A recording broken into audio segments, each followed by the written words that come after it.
Don't make a sound, Nina whispered. Your wife is inside right now, waiting for you to walk through that door so she can serve you poisoned scotch. Benjamin's muffled gasp vibrated against her palm as the footsteps grew closer, accompanied by a woman's voice calling out in false sweetness. Darling? Is that you home already? Nina's heart hammered against her ribs as she stared into the eyes of the man she'd been invisible to for 6 months, the man who'd never bothered to learn her name, the man whose life now depended entirely on whether he would trust the word of a maid who wasn't supposed to talk. Welcome back to Eva's Stories. I have missed you all so much. Thank you for sticking around with me. I truly appreciate your love and support. If you are enjoying this story, don't forget to hit that subscribe button, like the video and comment where you are watching from. Your support helps us bring more powerful stories. And trust me, you won't want to miss them. Now, let's continue. Nina Roswell's alarm buzzed at 4:47 a.m., 3 minutes before she needed to be awake. 3 minutes gave her time to think, to remember where she was, to steel herself for another day of being no one. The servants' quarters felt smaller each morning, for walls painted hospital white that never quite dried from the California dampness that crept through single-pane windows. She pulled on her standard uniform, crisp white cotton shirt, black slacks, hair twisted into a tight bun that would stay perfect for 14 hours. No jewelry except the small silver cross her father gave her before everything went wrong. The mirror showed her what the Hartford family saw when they looked her way, which was nothing at all. Remember the rules, Nina. Mrs. Dorothy Whitman's voice echoed in her head from that first day 6 months ago. Staff don't speak unless spoken to. Staff don't comment on family business. Staff don't exist unless needed. Most importantly, staff don't talk about what they see or hear in this house. Ever. The main rule was simple. Don't talk. Nina descended the narrow back staircase that connected the servants' wing to the main house. The Hartford estate sprawled across 3 acres of manicured perfection, a monument to wealth that cost more than most people earned in 10 lifetimes. She knew because she'd Googled it during her lunch break once. $47 million, not counting the art collection or the cars. The kitchen smelled like lemons and bleach. Annie Fletcher was already there, loading the industrial dishwasher with yesterday's crystal. Annie had worked here 2 years and moved like a ghost, never making eye contact with the family. Morning, Nina whispered. Annie just nodded toward the coffee maker. They'd learned not to waste words on pleasantries. Words were dangerous here. Words could get you fired, blacklisted, sent back to apartments with broken locks and neighbors who sold drugs to teenagers. Mrs. Whitman entered at precisely 5:15 a.m., clipboard in hand, gray hair pulled back so tight it stretched her features into permanent disapproval. She was 63, had worked for wealthy families her entire life, and treated the help like pieces of furniture that occasionally needed dusting. The master returns today, Mrs. Whitman announced without looking up from her checklist. Flight lands at 2:30 p.m. I want this house spotless. Nina, you'll handle the master bedroom and his study. Mrs. Hartford specifically requested fresh linens and flowers. Nina nodded. She'd been cleaning Benjamin Hartford's private spaces for months, but had spoken to him exactly 4 times. Each interaction lasted less than 30 seconds and involved him looking through her while requesting coffee or asking her to move out of his way. And remember, Mrs. Whitman's eyes found Nina's for the first time that morning. The family values their privacy. We see nothing. We hear nothing. We don't talk. What do you think about when your whole job is being invisible? Nina wondered as she climbed the grand staircase toward the master suite. Do you disappear even to yourself? Meanwhile, 30,000 feet above Nevada, Benjamin Hartford stared out the window of his private jet, watching clouds pass like cotton balls against an October sky. He'd spent 3 weeks in London finalizing the acquisition of a hotel chain, 3 weeks of 18-hour days and dinners with men who measured success in zeros and commas. He was 42 years old, worth $3.2 billion according to Forbes, and felt emptier returning home than when he'd left. The jet's leather seats cost more than most people's cars, but comfort meant nothing when you had no one to share it with. His phone buzzed with a text from Vivian. Can't wait to have you home, darling. I've planned something special for tonight. Love you. Benjamin read it twice, searching for warmth that wasn't there. Their marriage had become a series of scheduled interactions, polite conversations over dinner, separate bedrooms justified by his irregular schedule. When had they stopped touching? When had "I love you" become words you typed instead of felt? He pocketed the phone and returned to his acquisition reports. Numbers didn't lie or disappoint. Revenue streams were predictable. Market projections made sense. Unlike his wife's sudden affection after 3 weeks of barely returning his calls. The pilot's voice crackled through the intercom. "Mr. Hartford will be landing in Los Angeles in 30 minutes. Current temperature is 74 degrees with clear skies." 30 minutes until he walked back into a house that felt more like a museum than a home. 30 minutes until he resumed being the version of himself that everyone expected. Cold, distant, untouchable. Sometimes he wondered if that version was all that remained. Back at the estate, Nina was changing the sheets in the master bedroom when she heard voices from the hallway. Female voices, speaking in urgent whispers that made her freeze with a pillowcase half-stuffed. "Has to look accidental," one voice said. Nina recognized it immediately. Vivian Hartford, the ice queen with platinum hair and a smile that never reached her eyes. "The timing has to be perfect," came a male voice Nina didn't recognize. Deep, authoritative. Definitely not Benjamin Hartford. "When he gets home, he'll go straight to his study like always.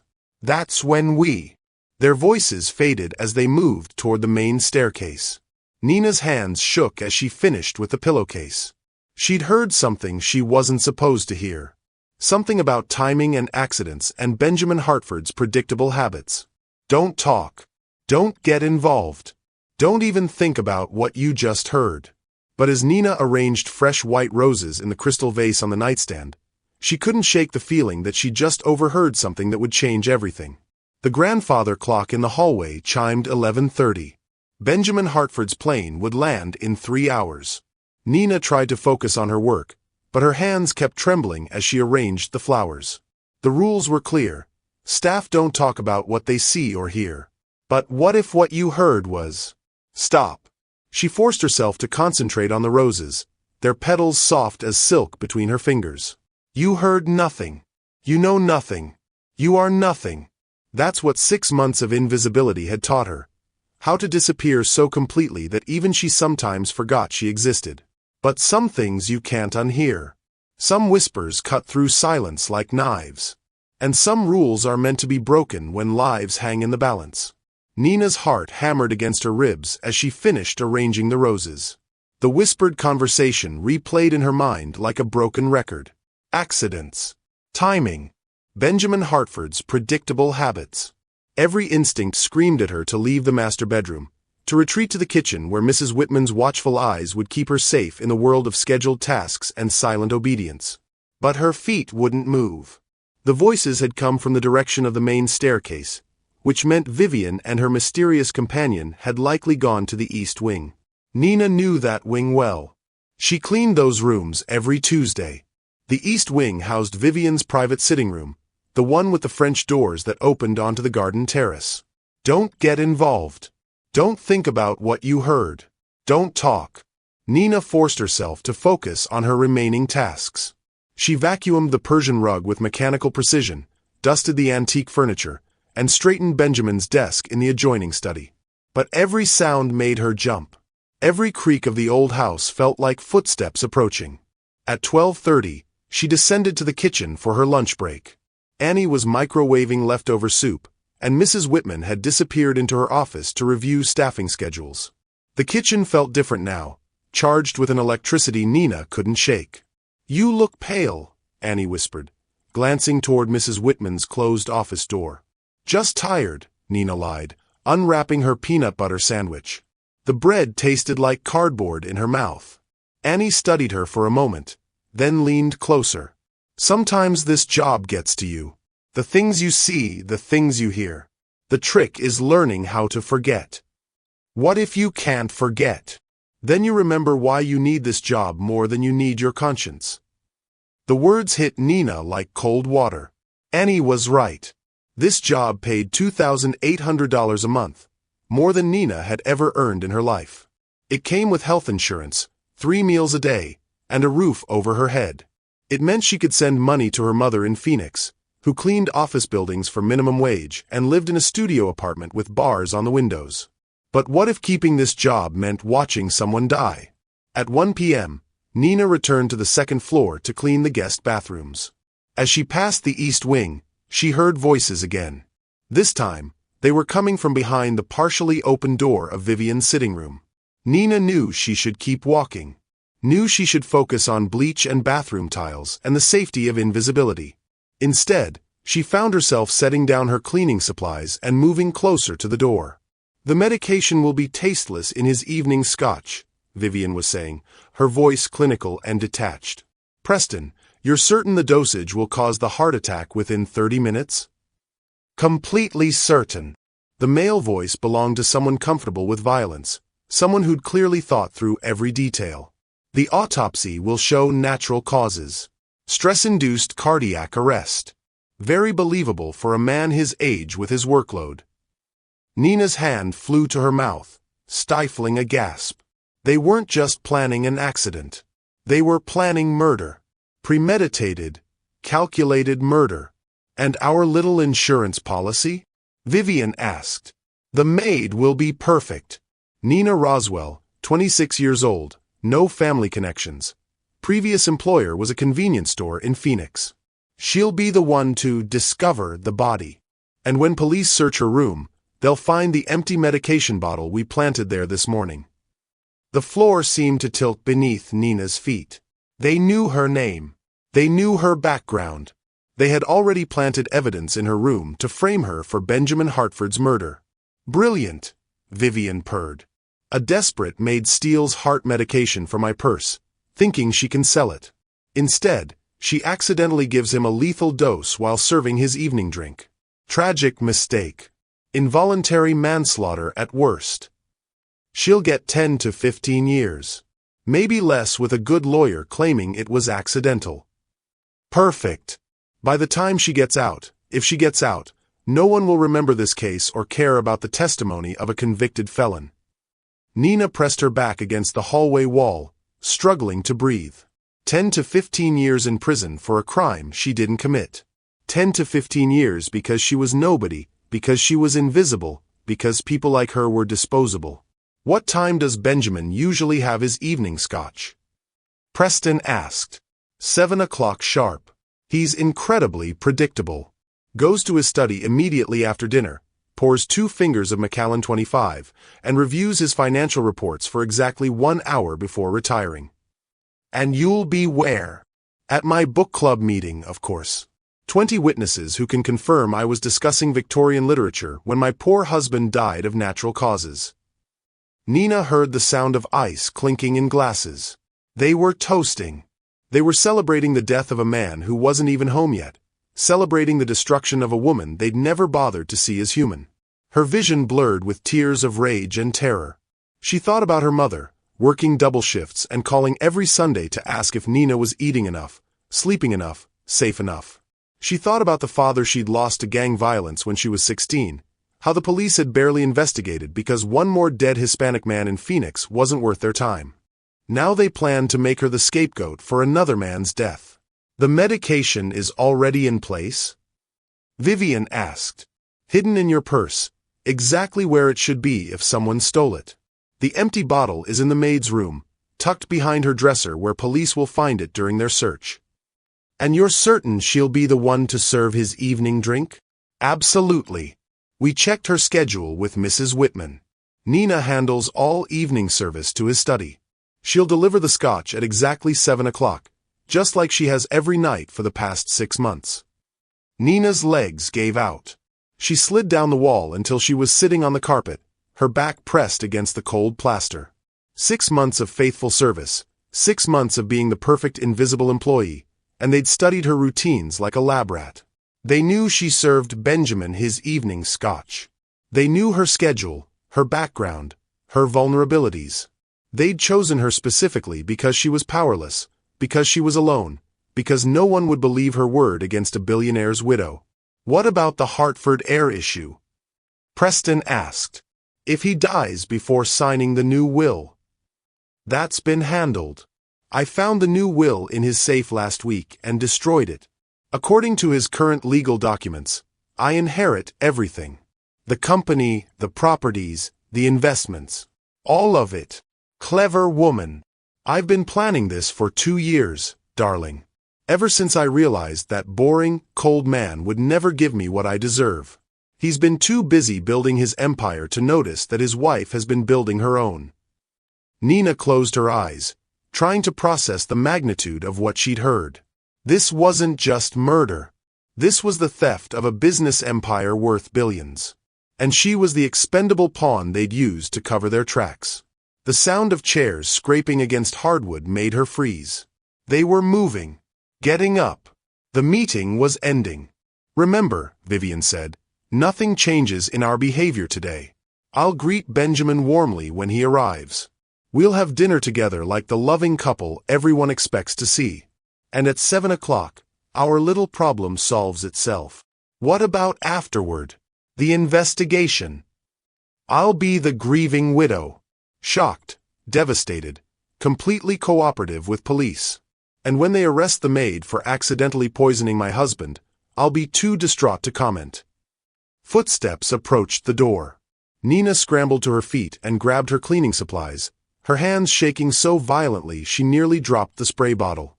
She walked quickly toward the guest bathroom, forcing her legs to move naturally despite the earthquake happening inside her chest. She heard the sitting room door open fully, heard Vivian's heels clicking on the hardwood, heard Preston's deeper footsteps following behind. Until tonight, darling, Vivian said, her voice now loud enough for any nearby staff to hear. Enjoy your afternoon. Looking forward to it, Preston replied, playing his part perfectly. Nina ducked into the guest bathroom and closed the door, her whole body trembling. She sat on the edge of the bathtub and buried her face in her hands, trying to make sense of what she'd learned. In 6 hours, Benjamin Hartford would walk into his study for his evening scotch. In 6 hours, he would die from poisoned alcohol. And in 6.5 hours, police would find evidence in her room that would destroy her life forever. She had 6 hours to save a man who didn't know she existed. 6 hours to prevent her own imprisonment. 6 hours to decide if she was brave enough to break the most important rule of her employment. Don't talk. Outside the bathroom window, she could hear the distant hum of traffic on Sunset Boulevard. Normal people living normal lives, unaware that in a mansion in Beverly Hills, 2 people were planning the perfect murder while a third person sat on a bathroom floor, holding the power to stop it all. Nina looked at her reflection in the bathroom mirror.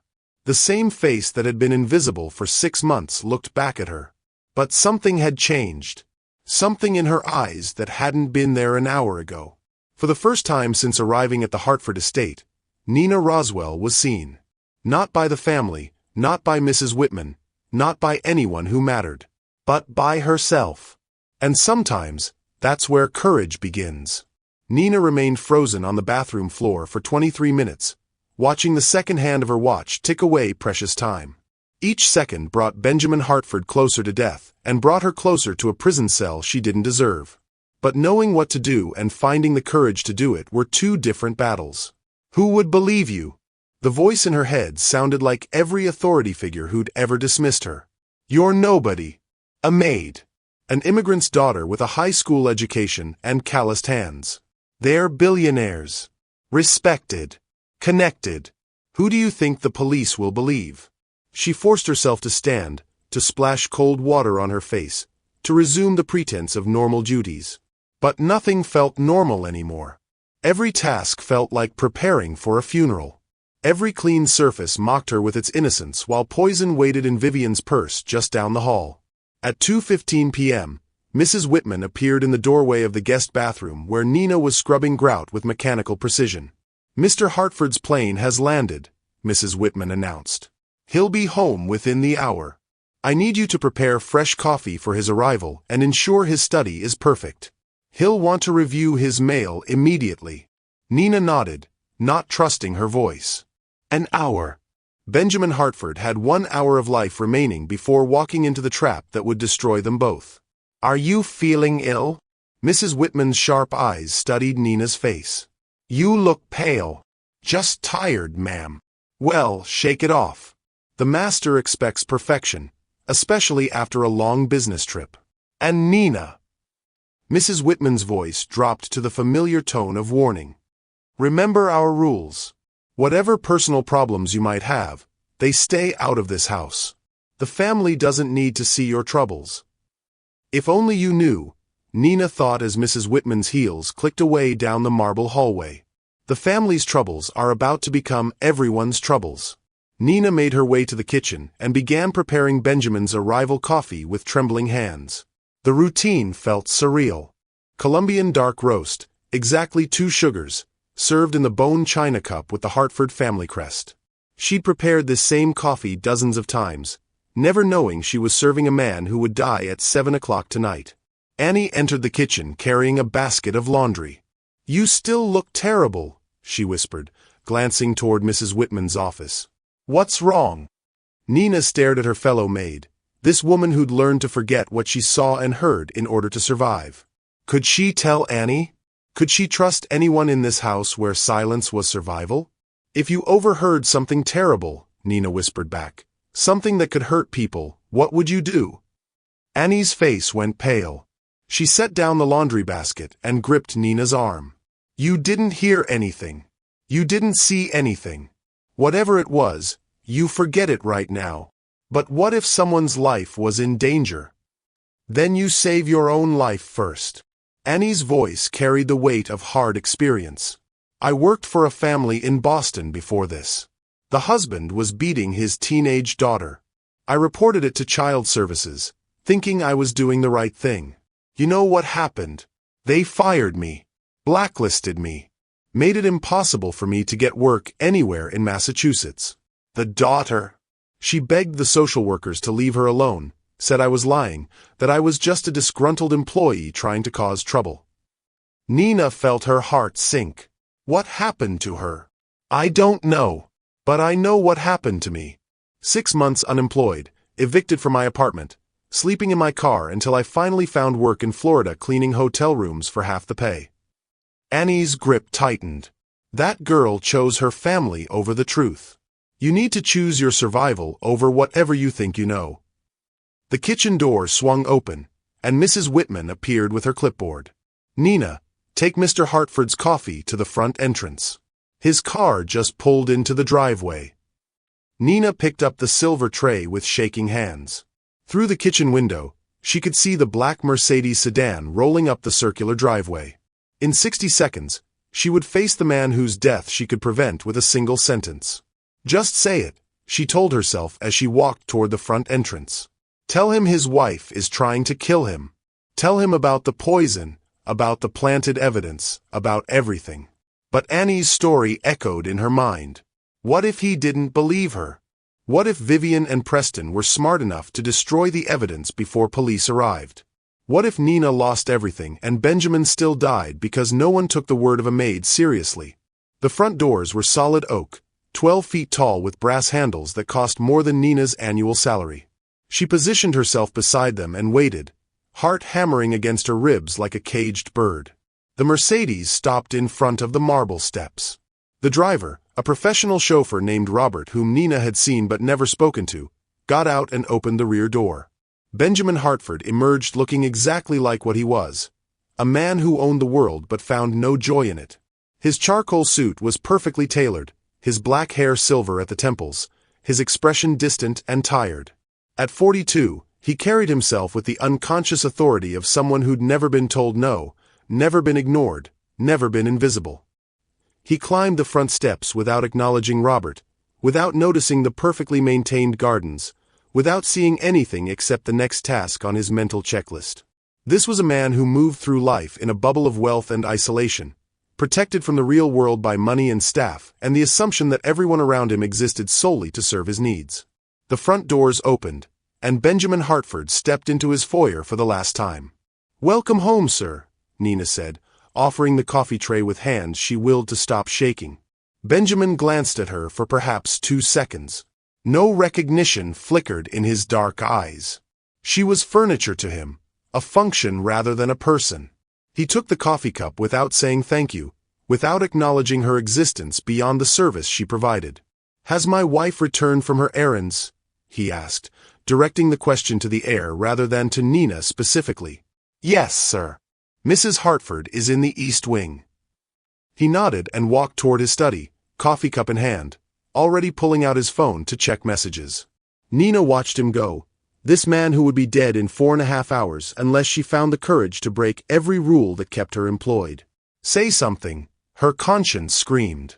Say anything. But her voice remained locked in her throat. Benjamin disappeared into his study and closed the door. Nina stood alone in the foyer, empty silver tray in her hands, knowing she'd just let the only person who could save both their lives walk away. At 3:30 p.m., Vivian Hartford made her entrance. She descended the main staircase like a queen granting audiences to peasants. Platinum blonde hair swept into an elegant twist, wearing a cream-colored silk dress that probably cost more than Nina earned in 3 months. Diamond earrings caught the afternoon light streaming through the windows, casting tiny rainbows across her perfect makeup. Nina, Vivian said, her voice honey-sweet with an undertone of ice. I trust everything is prepared for my husband's return? Yes, ma'am. Mr. Hartford is in his study reviewing his correspondence. Perfect. Vivian's smile never reached her eyes. I'll be dining out this evening with my book club, so please ensure my husband has everything he needs for a quiet evening at home. You know how he values his routine. The casual cruelty of it stole Nina's breath. Vivian was discussing her husband's final meal as if planning a dinner party. She was looking directly at the woman she intended to frame for murder and speaking about routines she planned to use as weapons. Of course, ma'am. Will you be requiring anything before you leave? Actually, yes. Vivian moved closer, close enough that Nina could smell her expensive perfume and see the cold calculation in her blue eyes. I seem to have misplaced some medication from my purse. Heart pills that belonged to my late mother. They're quite strong, and I'm concerned about liability if someone were to accidentally ingest them. Nina's blood turned to ice water. Vivian was laying the groundwork for the story she'd tell police. The concerned wife, worried about missing medication. The tragic accident that no one could have prevented. I haven't seen any medication, ma'am. I'm sure you haven't. Vivian's smile grew sharper. But if you do happen to find them, please bring them to me immediately. Such medications can be quite dangerous in the wrong hands. The threat hung in the air between them like smoke. Vivian knew that Nina knew. She was daring her to speak up, confident that a maid's word would never be believed over a billionaire's widow. I'll keep an eye out, ma'am. I'm sure you will. Vivian turned and walked toward the East Wing, her heels clicking a countdown on the marble floor. Nina stood frozen in the foyer, understanding with crystal clarity that she'd just been warned. Vivian had looked her in the eye and told her exactly what was going to happen. The missing medication. The dangerous accident. The liability of the wrong person having access to something deadly. It was psychological warfare, designed to keep Nina silent through fear and hopelessness. At 4:15 p.m., Nina returned to the servants' quarters and sat on her narrow bed, staring at the wall where somewhere behind her dresser, an empty medication bottle waited to destroy her life. The evidence was already in place. The story was already written. All that remained was for the clock to strike 7 and for Benjamin Hartford to take his final drink. She thought about calling the police, but what would she say? That she'd overheard a conversation about medication and timing? That a billionaire's wife was planning to kill her husband? Without evidence, without proof, it would be her word against theirs. She thought about running, but where could she go? Her name was already connected to this crime. If she disappeared before Benjamin died, it would only make her look more guilty. She thought about confronting Benjamin directly, but he'd barely acknowledged her existence in 6 months. Why would he believe the desperate claims of a maid he'd never bothered to see as human? Every option led to the same conclusion. She was trapped. The afternoon sun slanted through her small window, marking time like a sundial counting down to disaster. In 3 hours, Benjamin Hartford would die. In 3 hours and 30 minutes, police would find the evidence that would send her to prison for a crime she didn't commit. Unless she found the courage to break the one rule that had kept her safe. Don't talk. But sometimes silence isn't safety. Sometimes silence is complicity. And sometimes the only way to save yourself is to save someone else first. Nina had been sitting on her bed for over an hour, paralyzed by indecision, when the fire alarm pierced the evening air like a banshee's wail. The sound sent her shooting to her feet, heart already racing from an afternoon of terror. Through her small window, she could see no smoke, no flames, nothing to indicate an actual emergency. But the alarm continued its relentless shrieking, echoing through every room of the Hartford mansion. Mrs. Whitman's voice boomed over the house's intercom system. All staff to the main foyer immediately. This is not a drill. All staff to the main foyer. Nina joined the stream of confused employees converging on the front entrance. Annie was there, along with Carlos the groundskeeper, Robert the chauffeur, and the 3 part-time housekeepers who handled the lower floors. Mrs. Whitman stood at the center of the marble foyer, clipboard in hand, conducting roll call like a general marshalling troops. The security system detected smoke in the east wing, Mrs. Whitman announced over the continuing alarm. The fire department has been notified, but as a precaution, no one is to enter that section of the house until the all-clear is given. Nina's blood ran cold. The east wing. Vivian's sitting room. The place where the murder plot had been finalized just hours earlier. Where is Mrs. Hartford? Mrs. Whitman continued, scanning her list. She left 20 minutes ago, Robert replied. Book club meeting in Malibu. Won't be back until late. And Mr. Hartford? Still in his study, Nina answered automatically, then felt the weight of every eye turning toward her. I saw him there when I delivered his afternoon tea. Mrs. Whitman made a note on her clipboard. The study is in the main wing, away from the detected smoke. He should be safe, but we need to evacuate him as a precaution. She looked directly at Nina. You know his routine better than anyone. Go inform Mr. Hartford of the situation and escort him to the front lawn. Everyone else, remain here until the fire department arrives. Nina's mouth went dry. She was being sent alone to face the man whose life hung in the balance, the man she'd failed to warn twice already. But now there was no choice, no way to avoid the confrontation that had been building all afternoon. She climbed the main staircase with legs that felt like lead, the fire alarm shrieking masking the sound of her footsteps. The hallway outside Benjamin's study felt different now, charged with the electricity of impending disaster. In 90 minutes, this man would be dead unless she found the courage to break 6 months of enforced silence. Nina knocked on the heavy oak door of the study. Come in, Benjamin's voice called from within. She entered to find him exactly where she'd expected. Behind his massive desk, reading glasses perched on his nose, surrounded by financial reports and legal documents. The afternoon light streaming through the windows caught the silver in his hair, making him look older than his 42 years. More vulnerable. Sir, there's been a fire alarm, Nina said, surprised by how steady her voice sounded. Mrs. Whitman has requested that you evacuate to the front lawn as a precaution. Benjamin looked up from his papers with mild annoyance. A fire alarm? I haven't heard anything. As if summoned by his words, the alarm's shriek intensified, echoing through the study's high ceilings. Benjamin winced and set down his reading glasses. The security system detected smoke in the east wing, Nina continued. The fire department is on their way. The east wing. Benjamin frowned. That's where Vivian keeps her sitting room. Yes, sir.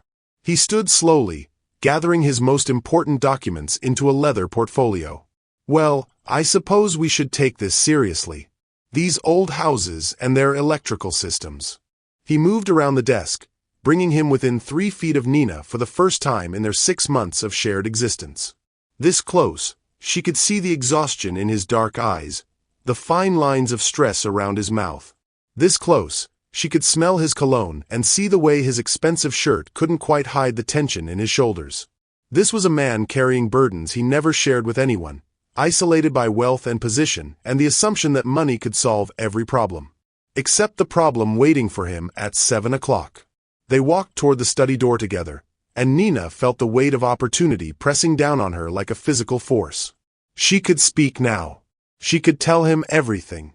The alarm would mask their conversation from any listening ears, and they were alone, really alone, for the first time ever. But as they reached the door, Benjamin's phone rang. Hartford, he answered, stepping into the hallway while continuing to talk. Yes, I understand there's been some kind of emergency. No, I'm evacuating now. Nina followed him down the hallway, watching him handle the crisis with the calm efficiency of a man accustomed to solving problems. He was talking to his head of security, asking about building protocols and insurance procedures, treating this like just another business situation requiring management. He had no idea that the real emergency had nothing to do with smoke detectors. They descended the main staircase together, Benjamin still on his phone, Nina walking slightly behind him like the invisible employee she'd been trained to be. The fire alarm continued its relentless warning, creating a soundtrack of urgency that matched the countdown in Nina's head. 85 minutes until death. The foyer was chaos. Mrs. Whitman was directing staff traffic while speaking rapidly into her own phone. The fire department had arrived, 3 trucks with flashing lights visible through the front windows. Firefighters in full gear were trooping through the front doors, carrying equipment and barking instructions. Sir, the fire chief approached Benjamin immediately, recognizing authority when he saw it. We need to evacuate the building completely while we investigate the smoke detection. Could take several hours. Several hours? Benjamin checked his watch. 5:45 p.m. I have important calls scheduled for this evening. I'm afraid the building needs to be clear, sir. Safety protocols. Nina watched Benjamin's face cycle through frustration, resignation, and finally acceptance. He was a man accustomed to controlling every aspect of his environment, but even billionaires couldn't argue with fire safety regulations. Very well, Benjamin said. I'll work from my car if necessary. Actually, sir, Mrs. Whitman interjected, your car is in the main garage, which is also being evacuated. Robert can drive you somewhere safe to wait. Where do you suggest? Mrs. Whitman consulted her clipboard. The pool house is far enough from the main building to be considered safe. It has electricity and phone service. You could work from there until the all-clear is given. Benjamin nodded. Fine. I'll need someone to bring me my evening meal and coffee. Of course, sir. Nina can handle that once the kitchen is cleared for use.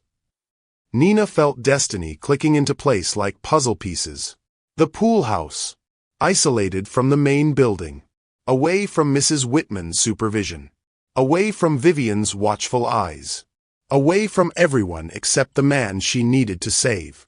I'll escort Mr. Hartford to the pool house now, Nina heard herself saying, and remain there in case he needs anything. Mrs. Whitman nodded absently, already focused on coordinating with the fire department.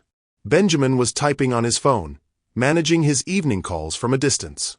Neither of them questioned Nina's initiative, perhaps because she'd never shown any before. The pool house sat 50 yards behind the main mansion, connected by a flagstone path that wound through manicured gardens. It was elegant in its simplicity, a single large room with floor-to-ceiling windows overlooking the pool, furnished with comfortable seating and a small kitchenette. Wealthy people's version of roughing it. Benjamin entered and immediately began setting up a makeshift office on the dining table, spreading his documents and connecting his laptop to the Wi-Fi. Nina lingered by the door, watching him work, knowing this was her chance. Their only chance. Sir, she began, then stopped as her voice cracked. Yes. Benjamin didn't look up from his laptop. Would you like me to prepare coffee? Please. And see if you can reach the kitchen to arrange dinner. Something simple. I'll likely be here until late. Nina moved to the kitchenette, grateful for something to do with her shaking hands. As she prepared the coffee, she could hear Benjamin on the phone with his London office, discussing acquisition details and market projections.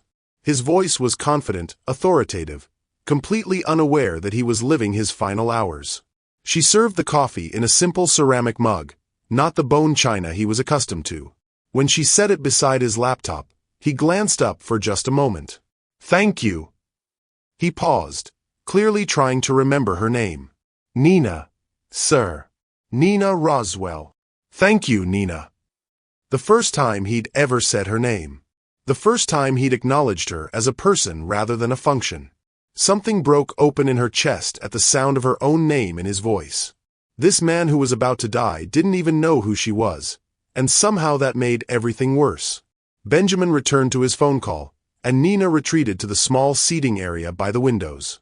Outside, the sun was beginning its descent toward the horizon, painting the sky in shades of orange and pink.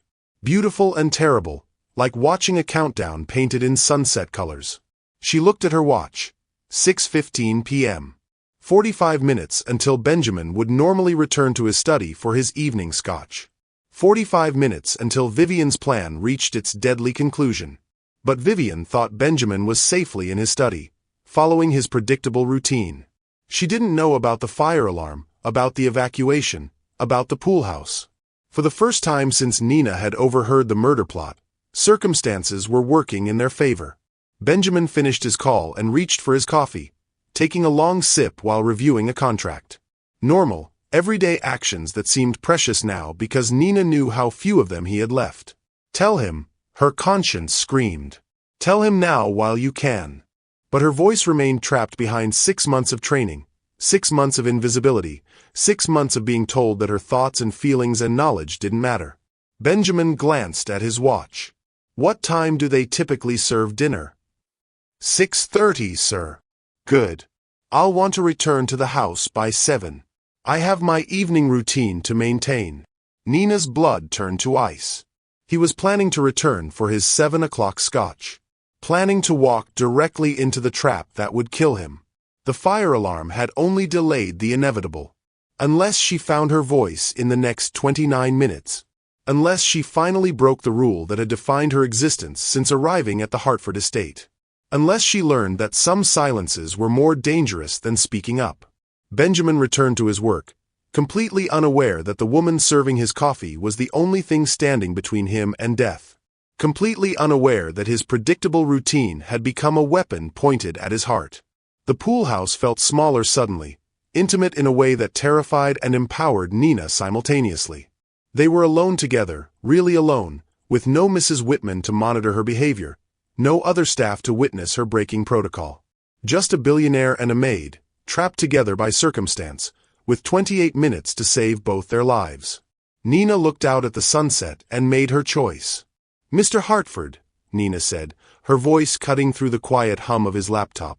I need to tell you something. Benjamin glanced up, mildly annoyed at the interruption. If it's about dinner, just have them bring whatever's available.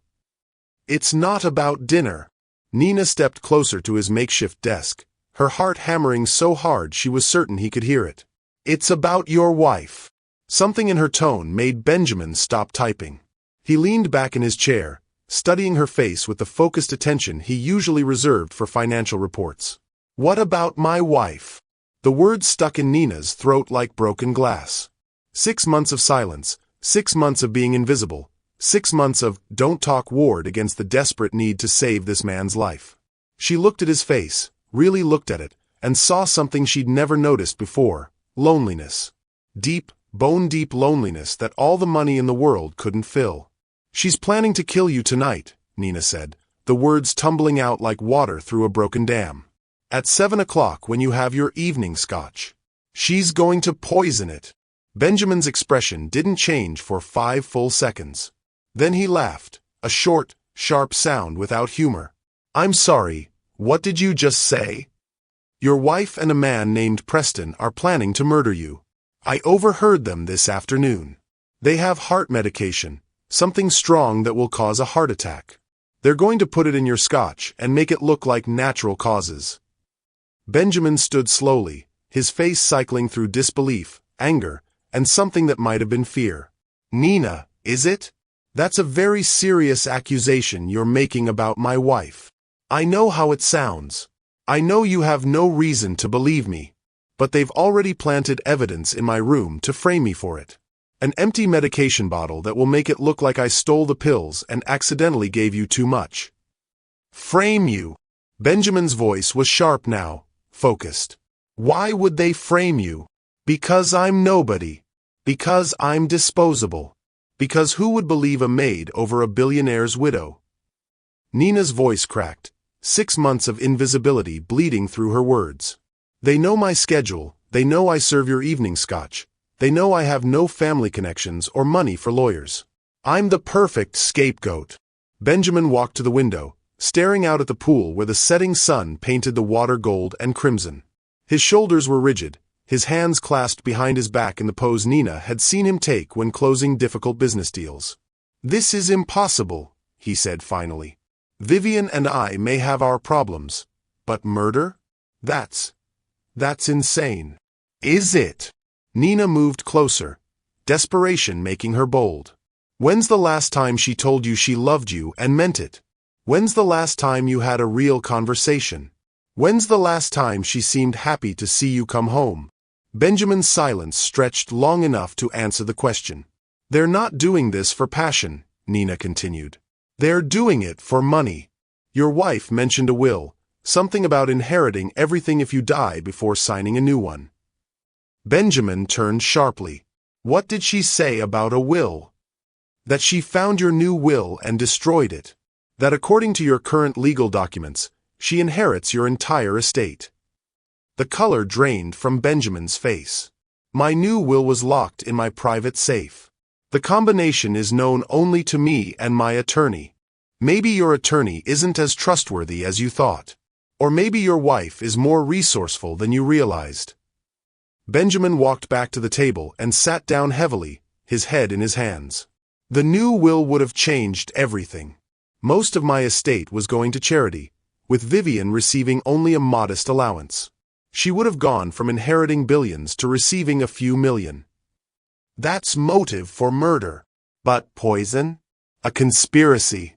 This sounds like something out of a movie. Benjamin looked up at Nina with eyes that wanted to disbelieve, but couldn't quite manage it. Why are you telling me this? Why risk your job, your reputation, everything? Nina thought about lying, about giving him a noble reason that would make her sound heroic. Instead, she told him the truth. Because when I was 16, someone killed my father, and nobody believed it was murder because he was just another poor Hispanic man in Phoenix. The police called it gang violence, case closed, no investigation needed. But I knew the truth. Her voice broke, 6 years of grief spilling out. My father was trying to organize the workers at the warehouse where he worked. He was fighting for better conditions, better pay, and the owner didn't like that. So he hired someone to make the problem disappear. Benjamin's expression softened, the businessman mask slipping to reveal the human underneath. I couldn't save my father because I was nobody then, just like I'm nobody now. But I can save you. And maybe that's enough to make up for all the times I stayed silent when I should have spoken up. Nina. Benjamin's voice was gentler than she'd ever heard it. I'm sorry about your father. That should never have happened. It happened because people like my father don't matter to people like. She stopped, realizing what she was about to say. People like me, Benjamin finished quietly. You're right. I've spent my entire adult life thinking that money and position and power were the only things that mattered. I've treated my employees like furniture, my wife like a business partner, and myself like a machine that only needed to produce profit. He stood and walked to the kitchenette, pouring himself a glass of water with hands that trembled slightly. Do you want to know the truth about my marriage? Vivian and I haven't shared a bedroom in 2 years. We haven't had a real conversation in longer than that. I knew she was having an affair, I just didn't care enough to confront her about it. Nina felt something shift in the space between them, a crack in the wall that had separated employer from employee, wealthy from poor, seen from invisible.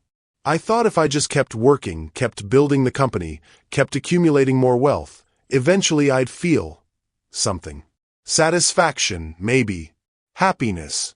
But all I felt was emptiness. Benjamin's laugh was bitter. And now you're telling me that the woman I thought was just indifferent to me actually wants me dead. I heard them talking about it for 20 minutes. Every detail. The timing, the method, the cover story. They've been planning this for 2 years. Benjamin was quiet for a long moment, processing information like the businessman he was. When he spoke again, his voice was steady and focused. If what you're saying is true, then we have a problem. It's 25 minutes until 7 o'clock. If I don't return to the house for my evening routine, Vivian will know something's wrong. She'll either postpone the plan or accelerate it. Or she'll find another way to kill you. Exactly. So we need to be smart about this. Benjamin pulled out his phone. I'm calling the police. Wait. Nina grabbed his wrist before he could dial, feeling the electric shock of touching him for the first time. What if they don't believe us? What if Vivian and Preston have already removed the evidence? What if they turn this around and make me look like a crazy employee trying to destroy your marriage? Benjamin looked down at her hand on his wrist, then up at her face. For the first time in 6 months, he was really seeing her. Not as a maid, not as hired help, but as a person. A woman with dark eyes and calloused hands and courage that had just saved his life. Then what do you suggest? We get proof. We catch them in the act. That's dangerous. Living is dangerous. Nina released his wrist but didn't step back. If we call the police now, it's your word and mine against theirs. But if we can record them confessing, or catch them with the poison, then we have something concrete. Benjamin nodded slowly. My study has a security camera. If they're planning to set up the poisoned scotch there, we might be able to record it. Can you access the camera feed remotely? Yes, through my phone. Benjamin was already pulling up an app. I can see the entire study from here. They crowded together over his phone screen, watching the live feed from his study. The room was empty, exactly as they'd left it during the evacuation. Benjamin's desk, his chair, the small bar cart where he kept his evening scotch. There, Nina pointed to the bar cart. That's where you always pour your drink. Every night for the past 5 years. Macallan 25, 2 fingers, no ice. And Vivian knows this routine. She's commented on it before. Called it obsessive. Benjamin's voice was grim. I thought she was teasing. Now I realize she was taking notes. As they watched, the study door opened on the phone screen. Vivian entered, followed by a tall man in a dark suit that Nina recognized as the voice from this afternoon. Preston Kane, the man who spoke about murder like discussing the weather. There they are, Nina whispered. Benjamin leaned closer to the screen, his shoulder pressing against Nina's. She could smell his cologne, feel the warmth of his body, hear the change in his breathing as he watched his wife prepare to kill him. On the phone screen, Vivian was speaking to Preston while gesturing toward the bar cart. Preston pulled a small vial from his jacket pocket, something clear and deadly that would stop Benjamin's heart within 30 minutes. Can you record this? Nina asked. Already am. Benjamin's voice was tight with controlled fury. I'm getting everything. They watched as Preston carefully emptied the vial into the bottle of Macallan, swirling it gently to mix the poison with the expensive scotch. Vivian checked her watch and said something that made Preston nod. Now we have proof, Benjamin said quietly. But Nina was thinking ahead, thinking like someone who'd grown up watching powerful people escape consequences. Proof of what? Putting something in a bottle? They could claim it was vitamins, or medicine, or anything. We need them to confess on camera. How do we get them to do that? Nina looked at the man whose life she'd just saved, this billionaire who'd finally learned to see her as human, and realized that for the first time in her life, she wasn't facing a crisis alone. We give them exactly what they want, she said. We let them think their plan worked. Benjamin stared at Nina with a mixture of admiration and disbelief. You want to fake my death? I want to give them enough rope to hang themselves. Nina's mind was racing, pieces of a plan clicking together like clockwork.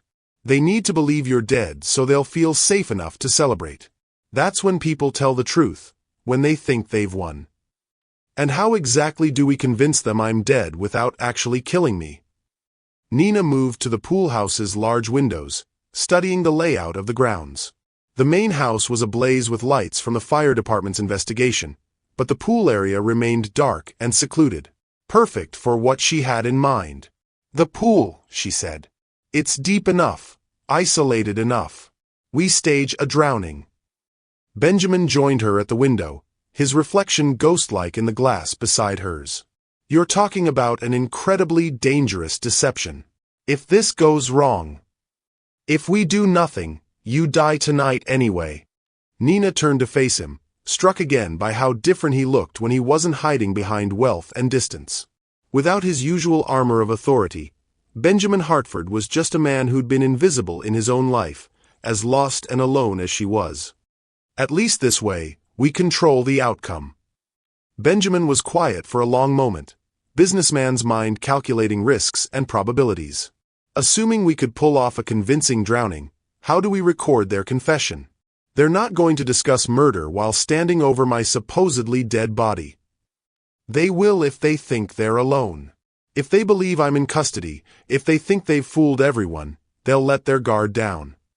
Nina pulled out her phone, showing him the voice recording app.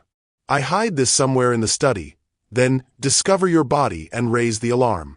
While everyone's dealing with the crisis, they'll have a few minutes alone to congratulate themselves on the perfect crime. And you trust that they'll actually confess? I trust that guilty people can't resist gloating when they think they've gotten away with murder. Benjamin walked to the kitchenette and poured himself another glass of water, his hands steadier now that they had a plan. This is insane. We're talking about staging a crime scene, deceiving police officers, putting you at enormous personal risk. I'm already at enormous personal risk. In 20 minutes, if we do nothing, you'll be dead and I'll be arrested for killing you. Nina's voice carried 6 months of suppressed frustration, 6 months of being treated like she didn't matter. For once in my life, I want to fight back instead of just surviving. Something shifted in Benjamin's expression, a recognition that went deeper than their current crisis. You've been surviving your whole life, haven't you? The question caught Nina off guard, too personal for the careful distance she usually maintained. But something about this man, this moment, this pool house where all their usual rules had been suspended, made honesty feel possible. My mother cleans office buildings for $8 an hour. She works nights so she can send me money during the day, money I send right back to her because I know she's not eating enough. Nina's voice was quiet but steady. My father died fighting for workers who made more in a week than my mother makes in a month. We've never owned anything, never had security, never had the luxury of assuming tomorrow would come. Benjamin set down his water glass with careful precision. And here I am, worth more money than most people see in 10 lifetimes, and I've never felt more empty or alone. Money doesn't fix loneliness. No, it doesn't. But it insulates you from consequences, makes you think you're untouchable, until your wife decides to poison your evening scotch. Benjamin's laugh was hollow. Do you know what the worst part is? I'm not even surprised. I've been so disconnected from my own life that I didn't notice my wife planning my murder for 2 years. Nina studied his face in the fading light, seeing past the expensive haircut and perfect clothes to the man underneath. When did you stop being happy? I don't remember ever being happy.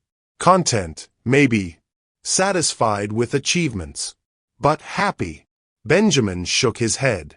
I built this company from nothing, turned myself into someone my father would finally respect, accumulated enough wealth to buy anything I wanted. But I never learned how to want the right things. What would you want? If you could have anything. Benjamin was quiet for so long that Nina thought he wouldn't answer. When he spoke, his voice was barely above a whisper. Someone to come home to who was genuinely glad to see me. Someone who knew my real name instead of my net worth. Someone who would miss me if I was gone, not just miss my bank account. The vulnerability in his voice made Nina's chest tight. Here was a man who had everything and nothing, who'd traded connection for control and found himself completely alone. What about you? Benjamin asked. What would you want? Nina thought about her standard answer. Stability, security, enough money to take care of her mother. But looking at this man who just asked her opinion as if it mattered, she found herself telling a deeper truth. I want to matter. I want my voice to count for something. I want to walk into a room and have people see me as more than just the help. She paused, then added quietly, I want to feel like I belong somewhere. You belong here, Benjamin said, the words surprising them both. Right now, in this moment, you belong here more than I do. You're saving my life. You're risking everything to do what's right. That matters more than any job title or bank balance. Nina felt tears prick her eyes. 6 months of invisibility cracking under the weight of being truly seen. Why are you being kind to me? Because for the first time in years, someone is being honest with me. And because... Benjamin paused, searching for words. Because I'm starting to understand that I've been living like a ghost in my own life. You've been invisible because I chose not to see you. But you've been more alive in the past hour than I've been in years. The fire alarm had finally stopped, leaving the pool house wrapped in peaceful silence. Through the windows, they could see the fire trucks beginning to pack up their equipment. The emergency was ending, which meant their window for action was closing. We should call the police now, Benjamin said. Show them the recording, let them handle it. And watch Vivian and Preston hire the best lawyers money can buy.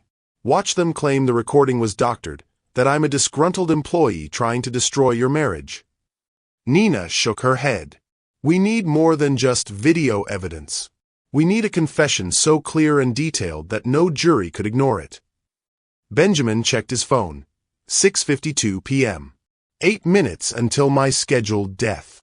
Then we need to move now. Nina was already heading for the door. Are you willing to trust me? Benjamin looked at this woman who'd been invisible to him for 6 months, this woman who was risking everything to save his life, this woman who'd shown him more genuine care in 1 hour than his wife had in 2 years. Nina, he said, and the way he spoke her name made her turn back. Whatever happens tonight, I want you to know that you've already saved me.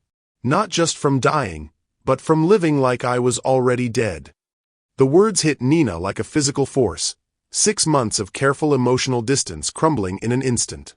She'd never expected kindness from Benjamin Hartford. She'd never expected to see him as anything more than a cold, distant employer.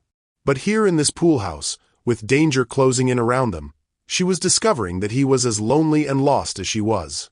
We're going to get through this, she said, meaning it. Both of us. Together. Together. Benjamin nodded and stood, transforming back into the decisive businessman who'd built an empire from nothing. But something fundamental had changed. The distance between them had collapsed, replaced by partnership and something that felt dangerously close to trust. What do you need me to do? He asked. Nina smiled, and for the first time since arriving at the Hartford estate, it reached her eyes. I need you to die very convincingly. They spent the next 3 minutes planning the deception with the focused intensity of generals preparing for battle. Nina would hide her phone in the study, then return to discover Benjamin's drowned body in the pool. The chaos of emergency responders would give Vivian and Preston the perfect opportunity to discuss their success in private. It was a desperate plan built on hope and desperation. But as Nina looked at Benjamin, seeing the determination in his eyes, she realized something had shifted between them. They were no longer employer and employee, billionaire and maid, seen and invisible. They were two people who'd found each other in the dark, and they were going to fight for their lives together. Ready? Nina asked, hand on the pool house door. Ready, Benjamin replied, and meant it. Nina slipped through the shadows toward the main house, her phone clutched in her sweaty palm like a lifeline. The fire department had declared the building safe, and staff were beginning to filter back inside. Perfect timing for what they needed to do. She entered through the service entrance, avoiding Mrs. Whitman, who was directing the cleanup of fire department equipment in the main foyer. The hallway leading to Benjamin's study felt longer than usual, every footstep echoing like gunshots in her ears. The study door was closed. Nina pressed her ear against the heavy oak, listening for voices within. Silence. She turned the handle slowly, grateful that Benjamin never locked his office during the day. The room looked exactly as it had on the security camera feed, except now she could see the evidence of Vivian and Preston's visit. The bottle of Macallan sat innocently on the bar cart, deadly poison invisible within the amber liquid. Benjamin's desk chair was turned slightly, as if someone had sat in it recently. Nina found the perfect hiding spot for her phone behind a leather-bound volume of Shakespeare on the bookshelf, positioned so the microphone would capture any conversation in the room. She started the recording app, her hands shaking as she pressed the red button. This has to work, she told herself. This is our only chance. She slipped back out of the study and made her way toward the pool house, where Benjamin would be preparing for the performance of his life. But as she rounded the corner near the kitchen, she nearly collided with Mrs. Whitman. "Nina!" The older woman's voice was sharp with disapproval. "Where have you been? I've been looking everywhere for you." "I was checking on Mr. Hartford in the pool house, ma'am. Making sure he had everything he needed during the evacuation." Mrs. Whitman's eyes narrowed. "That's very thoughtful of you. Perhaps too thoughtful. I hope you're not overstepping your boundaries." "No, ma'am. Just doing my job." "Good. Because Mr. Hartford specifically requested that his evening routine proceed as normal. He wants his scotch served in his study at exactly 7 o'clock, fire alarm or no fire alarm." Nina's blood turned to ice. Benjamin hadn't made that request. Which meant someone else had, someone who needed to ensure the poisoned scotch was delivered on schedule. "Did Mr. Hartford call the house directly?" Nina asked, trying to keep her voice steady. Mrs. Hartford relayed the message. "She spoke with him a few minutes ago." Mrs. Whitman checked her watch. "It's 6:58. You need to prepare his drink immediately." The trap was closing faster than Nina had anticipated. Vivian knew Benjamin was in the pool house, knew their plan was in motion, and was ensuring that the evening proceeded exactly as scripted. But she had no idea that Nina knew about the poison. "Of course," Nina said. "I'll prepare his scotch right away." Mrs. Whitman nodded and bustled away, leaving Nina alone with the devastating realization that their careful plan was about to collapse. She was supposed to be discovering Benjamin's drowned body right now, not preparing to serve him poisoned scotch. She pulled out her backup phone and texted Benjamin a single word, "Abort." But when she checked for his response, she found nothing. No reply, no read receipt, no indication that he'd seen her warning. Something's wrong. Nina abandoned all pretense of normal behavior and ran toward the pool house, her heart hammering against her ribs. The sun had set completely, leaving the grounds shrouded in darkness, broken only by landscape lighting and the glow from the main house. She burst through the pool house door and found it empty. "Benjamin!" she called out, but silence answered her. His laptop was still open on the table, documents scattered where he'd left them. His coffee cup sat half empty, steam no longer rising from its surface. Nina checked her watch. 7:01 p.m. Too late. We're too late. She ran outside and saw him immediately. Benjamin floated face down in the deep end of the pool, his expensive suit dark against the illuminated water. He wasn't moving. For a terrible moment, Nina thought their fake drowning had become real. But then she noticed the ripples around his body, the subtle movement that suggested controlled breathing rather than death. Benjamin was maintaining their deception, waiting for her to discover him and raise the alarm. He hadn't received her text, didn't know that Vivian had accelerated the timeline, didn't realize that their plan was already falling apart. Nina was about to call out to him when she heard footsteps on the flagstone path behind her. "Oh my God, Nina! What are you doing out here?" Nina turned to see Vivian approaching, her face a perfect mask of concern and confusion. She was wearing a black cocktail dress and pearl necklace, dressed for her supposed book club meeting that would provide her alibi. "Mrs. Hartford," Nina said, her mind racing to adjust their plan in real time. "I was looking for Mr. Hartford. Mrs. Whitman said he wanted his evening scotch, but he wasn't in the pool house." "His scotch." Vivian's eyes flickered toward the pool, where Benjamin continued his perfect imitation of a drowning victim. "Oh no! Oh no, no, no!" Vivian's performance was flawless. She ran toward the pool's edge, her heels clicking on the concrete, her face arranged in exactly the right expression of shock and horror. "Benjamin!" she screamed, loud enough to bring people running from the main house. "Someone help! My husband!" Nina realized with growing horror that Vivian was about to dive into the pool to rescue her supposedly dead husband. If she touched him, if she discovered he was breathing, if she realized he was faking his death, their entire plan would crumble. "Mrs. Hartford, wait!" Nina grabbed Vivian's arm, stopping her just short of the pool's edge. "You can't go in. You could drown too." Vivian shook her off with surprising strength. "Let go of me. That's my husband. I'll get him." Nina kicked off her shoes and dove into the pool before Vivian could stop her. The water was shockingly cold, chlorine stinging her eyes as she swam toward Benjamin's motionless form. She grabbed him under the arms and pulled him toward the shallow end, hoping he would understand her desperate improvisation. Benjamin's body was limp in her arms, his breathing so shallow it was nearly imperceptible. He was committed to the performance, trusting her to guide them through this unexpected complication. But as Nina dragged him toward the pool steps, she heard Vivian's voice behind her, no longer screaming for help but speaking in low, urgent tones to someone else. "Yes, it's done," Vivian was saying. "No, not the scotch. There was a complication, but he's dead. The pool, just like we discussed as backup."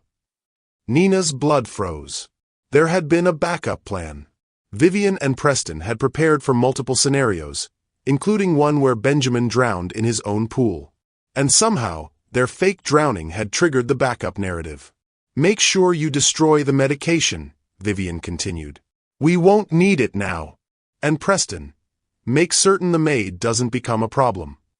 Nina hauled Benjamin onto the pool steps, his body heavy and unresponsive. She could hear more footsteps approaching, could see the glow of flashlights as staff members rushed toward the commotion. "Benjamin!" she called out, loud enough for everyone to hear. "Can you hear me?" But Benjamin didn't respond. His eyes remained closed, his breathing too shallow to detect. For a terrifying moment, Nina wondered if their fake drowning had somehow become real, if the stress and cold water had actually. "Step away from him, Nina." Nina looked up to see Preston Kane standing at the pool's edge, his face hard and determined. He was holding something in his right hand, something that caught the pool lights and gleamed silver. "A syringe." "You've caused enough trouble tonight," Preston said, his voice calm and professional. "Mr. Hartford tragically drowned while taking an evening swim. And you, unfortunately, suffered a fatal accident while trying to save him." Nina understood with crystal clarity that she was about to die. Preston had come prepared for complications, prepared to eliminate witnesses, prepared to turn their fake crime scene into a real one. "Nina!" Mrs. Whitman's voice called from the main house. "What's happening out there?" "Everything's fine," Vivian called back, her voice carrying perfectly across the water. "Just a small accident. We're handling it." Preston stepped closer to the pool, syringe raised. "This will look like you hit your head on the concrete, then drowned trying to save your employer. Very tragic. Very believable." Nina looked down at Benjamin, still motionless in her arms, and realized their partnership was about to end before it had truly begun. She'd found someone who saw her as human, someone who valued her voice, someone who might have become. "You made one mistake," Nina said, stalling for time. "What's that?" "You assumed I came out here alone." Preston hesitated, his eyes scanning the darkness around the pool. In that moment of uncertainty, Nina heard the most beautiful sound in the world: Benjamin Hartford taking a deep, sudden breath. He wasn't unconscious. He wasn't dying. He was waiting for the right moment to act. But even with Benjamin alive and aware, they were still trapped at the bottom of a pool with a killer standing over them and no way to call for help. Their plan hadn't just failed. It had become the very trap they'd tried to avoid. Nina looked at Benjamin, at the man who'd become her partner and something more in the space of 2 hours, and realized they might both die here in this beautiful pool behind this mansion where she'd been invisible for so long. Unless they could find a way to turn their shattered plan into something else entirely. Unless they could transform their greatest weakness into their final strength. Nina squeezed Benjamin's hand beneath the water, and felt him squeeze back. "Not yet," the pressure seemed to say. "Not like this." Preston stepped closer to the pool's edge, syringe gleaming in his right hand like a silver fong. "This really is unfortunate, Nina. If you just minded your own business, you could have lived through this." Nina's mind raced through impossible calculations. Preston was 6 feet away, positioned perfectly to inject her with whatever lethal substance filled that syringe. Vivian stood behind him, her face a mask of cold satisfaction. In the distance, Nina could hear Mrs. Whitman's voice directing other staff members away from the pool area. They were alone with 2 killers, trapped in water that would make escape nearly impossible, with no weapons except the element of surprise.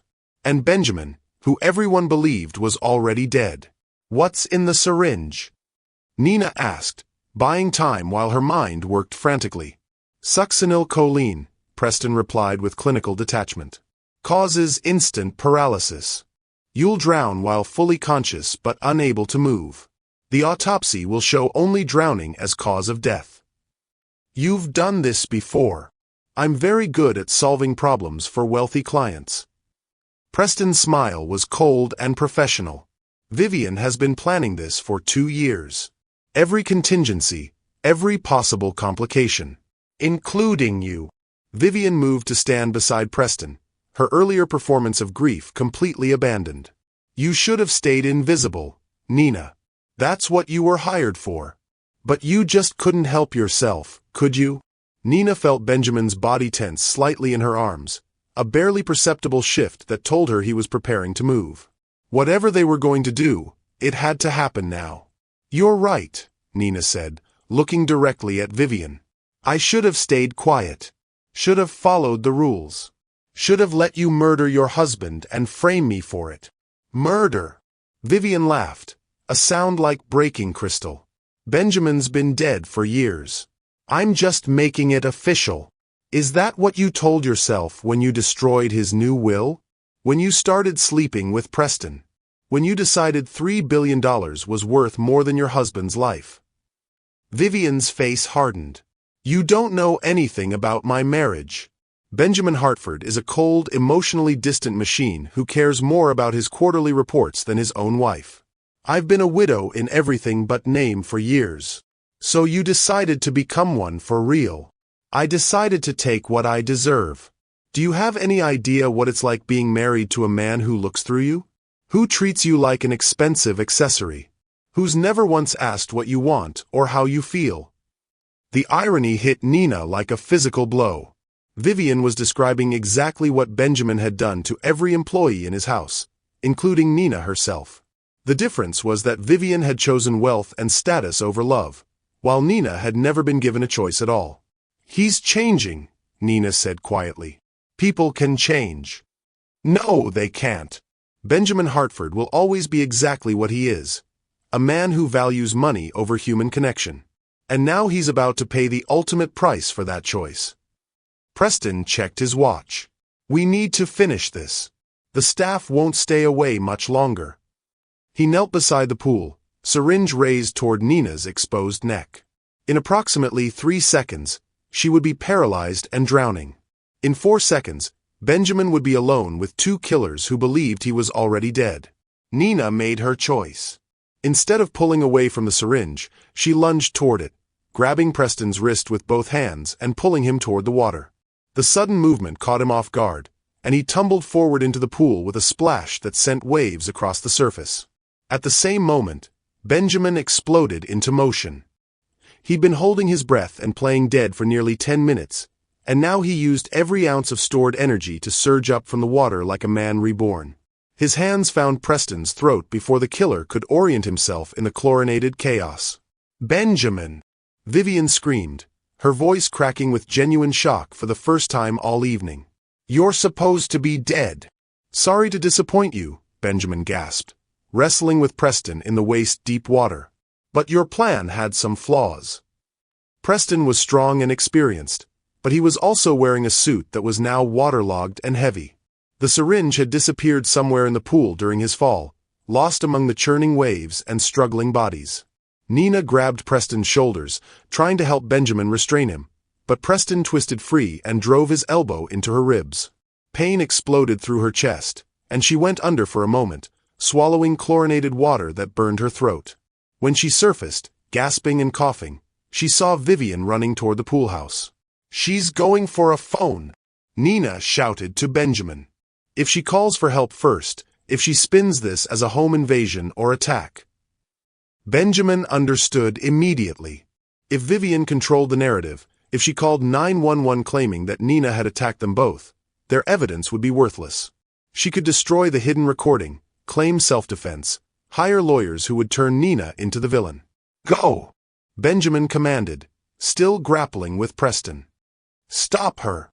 Nina hauled herself out of the pool, her soaked clothes heavy and clinging, and ran after Vivian. Water squelched in her shoes with every step, and her ribs screamed with pain where Preston's elbow had connected, but she forced herself to move. Vivian had reached the pool house and was frantically searching for her purse, probably looking for her phone. Nina burst through the door just as Vivian found what she was looking for. "Put it down," Nina said, breathing hard. Vivian turned, phone in hand, her perfectly styled hair now disheveled and her expensive dress wrinkled. For the first time since Nina had known her, Vivian Hartford looked human. Desperate and afraid and cornered. "You have no idea what you've done," Vivian said, her voice shaking. "Benjamin will never forgive you for this. You're just the help. You're nobody. You think he cares about you. I think he's a better man than you gave him credit for." "Is he?" Vivian's smile was vicious. "Then why did he spend 6 months treating you like furniture? Why did he never bother to learn your name until tonight? You think one evening of crisis makes you special to him." The words hit Nina like physical blows because they contained just enough truth to hurt. Benjamin had ignored her existence for 6 months. He had treated her like hired help because that's exactly what she was. Their connection tonight had been forged in desperation and danger. But what would happen when the crisis was over? "Maybe you're right," Nina said quietly. "Maybe he'll go back to being the man he was. Maybe I'll go back to being invisible. But at least we'll both be alive to find out." "You don't understand." Vivian's composure cracked completely. "I can't go to prison. I can't lose everything. I've worked too hard, sacrificed too much." "What did you sacrifice? Your marriage was already dead. Your husband was already emotionally absent. What exactly did you lose that was worth killing for?" "Control," Vivian screamed. "I lost control. Every day in that house, every minute of my life, I was dependent on his money, his decisions, his approval. Do you know what that's like? Being married to someone who holds all the power." Nina stared at this woman who'd had everything Nina had ever dreamed of: wealth, security, status, a beautiful home, and realized that Vivian's prison had been golden bars instead of poverty, but prison nonetheless. "You had choices," Nina said. "You could have divorced him. You could have started over." "With what? A prenup that would have left me with nothing? No job skills, no independent income, no identity outside of being Benjamin Hartford's wife." Vivian's laugh was bitter. "You think I wanted to become a murderer? I wanted to survive." For a moment, Nina almost understood. Almost felt sorry for this woman who'd been trapped by luxury and desperation. But then she remembered the clinical way Vivian had discussed poisoning her husband, the casual cruelty of framing an innocent person, the 2 years of cold planning. "There's always another choice," Nina said. "You chose murder." Vivian's thumb moved toward her phone's screen, ready to dial 911 and begin whatever lies would save her skin. Nina made her second life-changing choice of the evening. She tackled Vivian. They went down hard on the pool house's tiled floor, the phone skittering away across the room. Vivian was taller and had been raised with every advantage, but Nina had been shaped by necessity and desperation. She fought with the focused fury of someone who'd spent her whole life being underestimated. They rolled across the floor, Vivian clawing at Nina's face, Nina trying to pin her down. Vivian's diamond earrings scraped against the tiles, and her designer dress tore at the shoulder. All the elegance and refinement were gone, leaving only 2 women fighting for their futures. Nina finally managed to get Vivian face down on the floor, her arm twisted behind her back in a hold she'd learned from watching her father deal with drunks at the warehouse. "It's over," Nina gasped, both of them breathing hard. "It's over, Vivian." Through the pool house windows, Nina could see Benjamin hauling an unconscious Preston onto the pool deck. He was soaked and exhausted, but alive. They were both alive. Against all odds, against every advantage their enemies had possessed, against the weight of money and power and careful planning, 2 people who'd been invisible to the world had won. But as Nina looked down at Vivian Hartford, she realized that winning and surviving were 2 different things. The hardest choice was still ahead: what to do with their victory, and whether the connection she'd found with Benjamin could survive outside the crucible of crisis. The pool house door opened, and Benjamin stepped inside, water dripping from his expensive suit, his dark hair plastered to his head. "Is everyone okay?" he asked, and for the first time in Nina's memory, his concern felt genuine and personal. "We're alive," Nina replied, still holding Vivian down. "Preston. Unconscious but breathing. I called 911. Police and paramedics are on their way." Nina felt Vivian's body go limp beneath her as the fight finally went out of her completely. It was over. They'd won. They'd survived. But as she looked at Benjamin, still the billionaire CEO despite his waterlogged appearance, she wondered if they'd saved each other only to lose each other when the real world returned. The Beverly Hills Police Department had transformed the Hartford estate into a crime scene that looked like something from a movie. Red and blue lights painted the mansion's white walls in alternating colors, while detectives moved through the grounds with cameras and evidence bags. Nina sat on the poolhouse steps, wrapped in a blanket that smelled like disinfectant, watching paramedics load an unconscious Preston Kane into an ambulance. Detective Raymond Torres, a weathered man in his 50s who'd clearly seen everything Los Angeles could throw at him, flipped through his notepad with the patience of someone who'd learned that truth emerged slowly, one detail at a time. "Let me see if I have this straight," Detective Torres said, glancing between Nina and Benjamin. "Mrs. Hartford and Mr. Kane planned to poison you with heart medication stolen from Mrs. Hartford's purse. When that plan was disrupted by the fire alarm, they switched to a backup plan involving your drowning in the pool." "That's correct," Benjamin replied. He'd changed into dry clothes but still looked exhausted, his usual corporate armor replaced by jeans and a simple sweater that made him look younger and more approachable. "And you, Ms. Roswell, overheard the original murder plot while cleaning the master bedroom?" "Yes, sir. I heard them discussing the timing, the method, and their plan to frame me for Mr. Hartford's death." Nina's voice was steady now, strengthened by hours of telling the truth to people who actually listened. Detective Torres made another note. "We found the recording device you planted in Mr. Hartford's study. 43 minutes of conversation between Mrs. Hartford and Mr. Kane, including detailed discussion of the murder plan and their confession to destroying Mr. Hartford's new will." Nina felt a wave of relief so strong it made her dizzy. The evidence was real, recorded, undeniable. No expensive lawyers could argue away Vivian's own voice describing how she planned to kill her husband and frame his maid. "Where is Mrs. Hartford now?" Benjamin asked. "In custody. She's been charged with conspiracy to commit murder, attempted murder, evidence tampering, and fraud. Mr. Kane faces similar charges plus assault with a deadly weapon." Detective Torres closed his notepad. "With the recording and your testimonies, this is one of the strongest cases I've seen in 20 years. A uniformed officer approached and spoke quietly to Detective Torres, who nodded and turned back to Nina and Benjamin. "Mrs. Hartford has requested to speak with both of you before she's transported to county jail. You're under no obligation to see her, but she claims she has something important to say." Nina looked at Benjamin, seeing her own uncertainty reflected in his dark eyes. Part of her never wanted to see Vivian Hartford again. But another part, the part that had spent 6 months watching this woman perform the role of loving wife, needed to understand how someone could plan such elaborate cruelty. "We'll see her," Benjamin said quietly. They found Vivian in the back of a police cruiser, her hands cuffed behind her back, her perfect hair falling in disheveled strands around her face.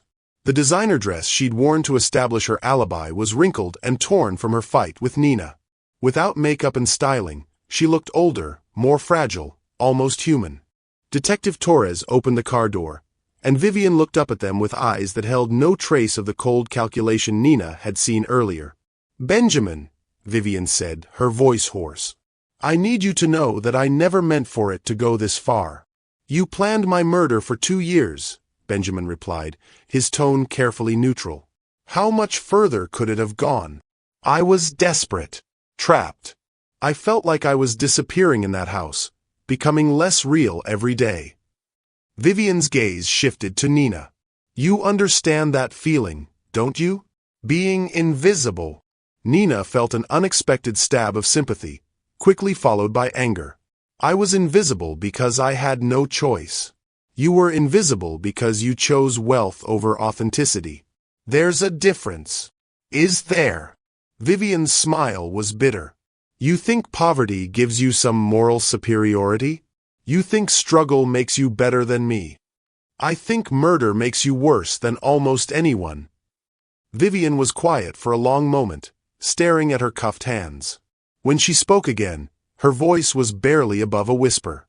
I want you to know that I'm glad you stopped me. Not because I found some last-minute conscience, but because I was about to become someone I couldn't live with. The planning, the lies, the cold calculation. It was eating me alive. Benjamin stepped closer to the car. Why are you telling us this? Because in a strange way, you too saved me too. Not from prison, I deserve that.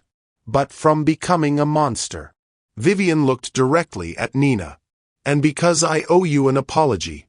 You were the only honest person in that house, and I tried to destroy you for it. Nina studied Vivian's face, looking for traces of manipulation or performance.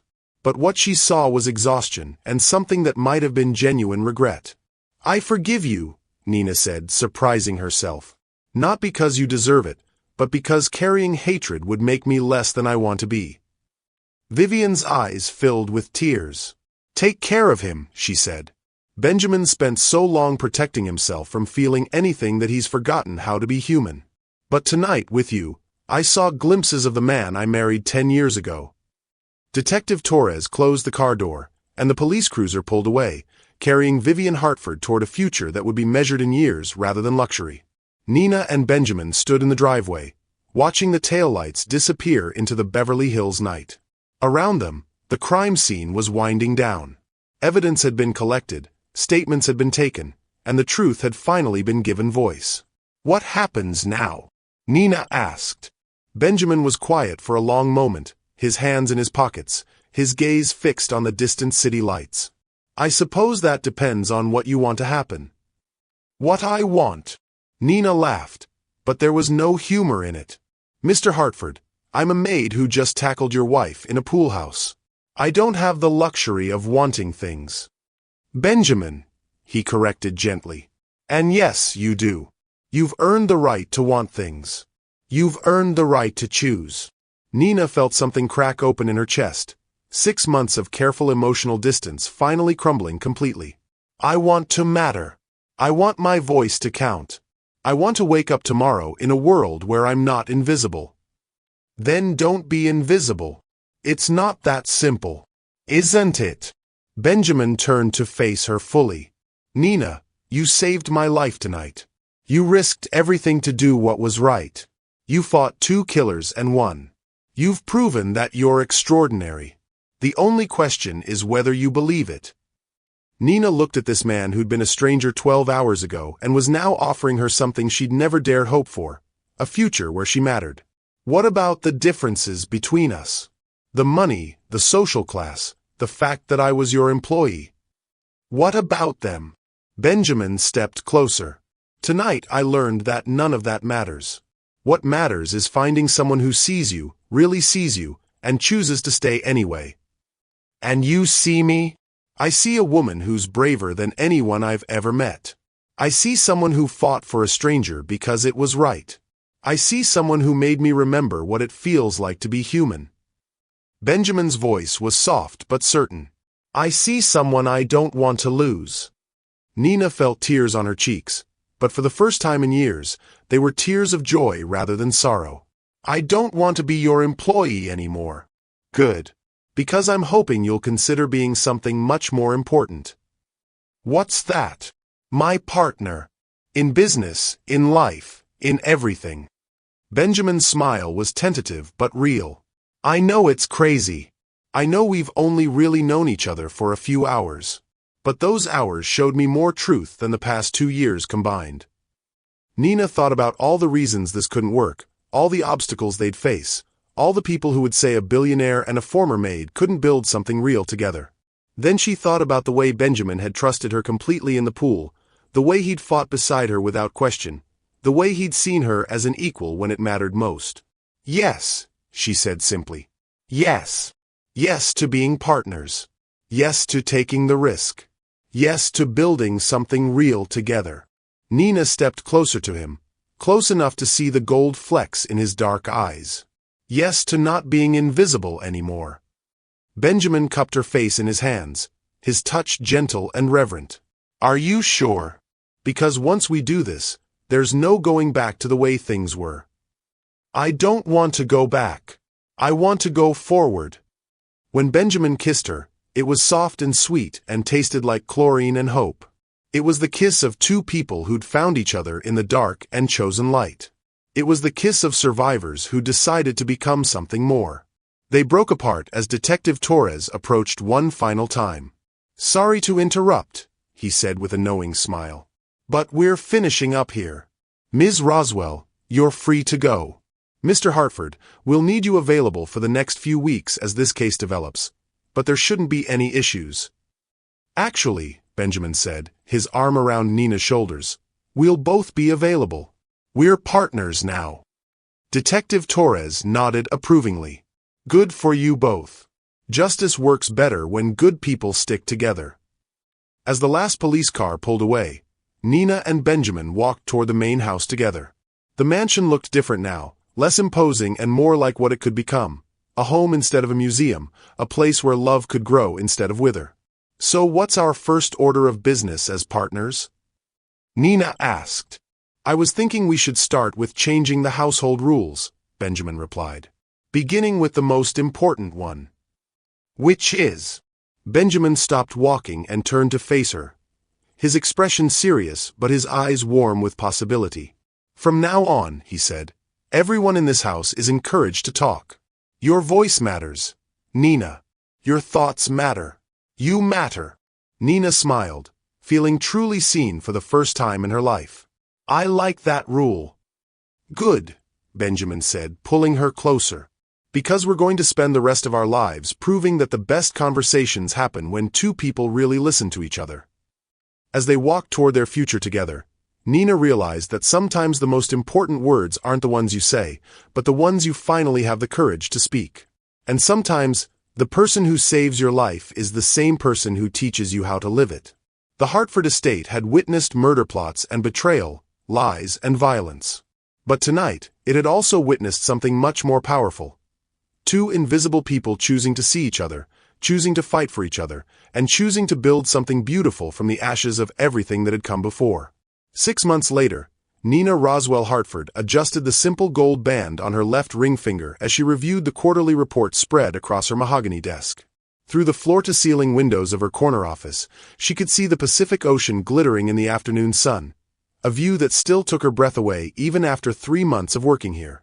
The brass nameplate on her desk read, "Nina Roswell Hartford, Director of Social Impact," a title Benjamin had created specifically for her after realizing that her insights into poverty, worker conditions, and social justice were exactly what his foundation needed to actually make a difference.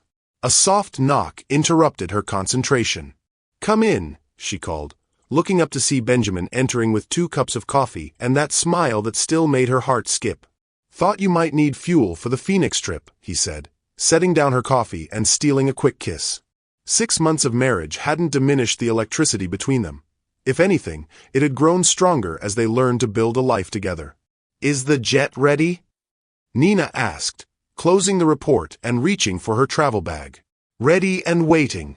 Your mother's going to love the new community center plans."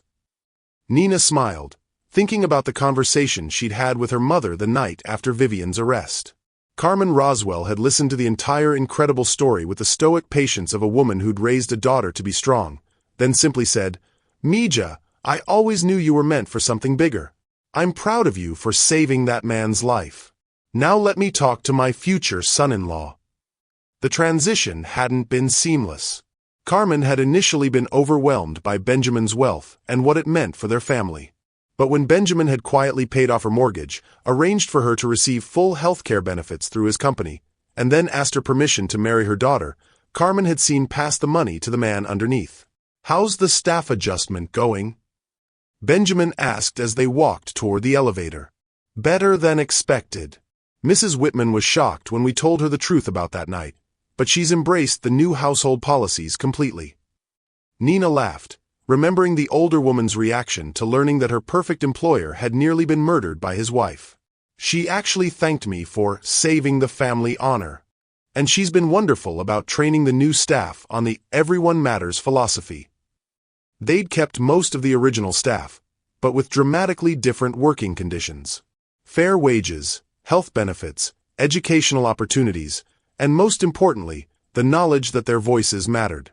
Annie Fletcher had been promoted to head housekeeper and was now studying business management through the Hartford Foundation's Employee Education Program. Any word on the trial date? Nina asked as the elevator descended toward the parking garage. Vivian's lawyer is pushing for a plea deal. 25 years for conspiracy to commit murder, with possibility of parole in 15. Benjamin's voice was matter-of-fact, but Nina could see the lingering pain in his eyes. Preston's fighting the charges, but with the recording evidence, his lawyer says conviction is inevitable. The legal aftermath had been intense but ultimately straightforward. Nina had testified before the grand jury, her voice steady and clear as she recounted every detail of that terrifying night. The media had initially tried to sensationalize the story. Billionaire's wife plots murder, Maid saves the day. But Benjamin's legal team had managed most of the coverage, protecting Nina's privacy while ensuring the truth was told. "Are you okay with seeing her again at the sentencing hearing?" Nina asked as they reached Benjamin's Tesla.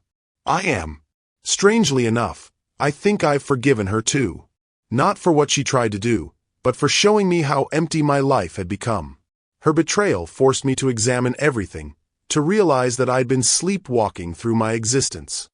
They drove toward the private airfield in comfortable silence, Nina's hand resting on Benjamin's thigh as he navigated the LA traffic. The physical ease between them had developed gradually, built on trust and genuine affection rather than desperation and crisis. "Have you thought about what you want to say to the community center group?" Benjamin asked. "I want to tell them that their voices matter. That someone is finally listening. That the Hartford Foundation isn't going to be another rich organization throwing money at problems from a distance." Nina squeezed his leg. "I want them to know that we're going to work with them, not just for them." In the 6 months since that night at the estate, they'd transformed not just their personal lives but Benjamin's entire approach to philanthropy. The Hartford Foundation had shifted from writing checks to charities to direct community engagement, with Nina leading the charge. They'd opened 3 new community centers, started job training programs in underserved neighborhoods, and established a fund specifically for domestic violence victims, including legal aid and safe housing.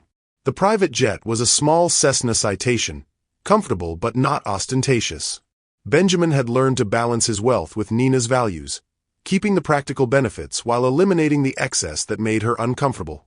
As they settled into their seats for the flight to Phoenix, Nina pulled out her phone to check messages. There was a text from Detective Torres. "Saw the news about the community center opening. You two are making a real difference. Proud to know you both. Detective Torres says hello," Nina told Benjamin, showing him the message. "Good man. I should invite him and his wife to the Foundation Gala next month." "Speaking of the gala, have you decided what you're going to say in your speech?" Benjamin reached for Nina's hand, intertwining their fingers. "I thought I'd tell the truth. About how I spent years building walls around my heart, about how wealth without purpose is just expensive emptiness, and about how one woman's courage saved more than just my life." "Don't make me cry on the plane," Nina warned, but she was smiling. "Too late for that," Benjamin replied, leaning over to kiss her temple. "You've been making me emotional for 6 months now. It's only fair I return the favor." As the plane lifted off, Nina looked down at the sprawling city below, thinking about the journey that had brought them here.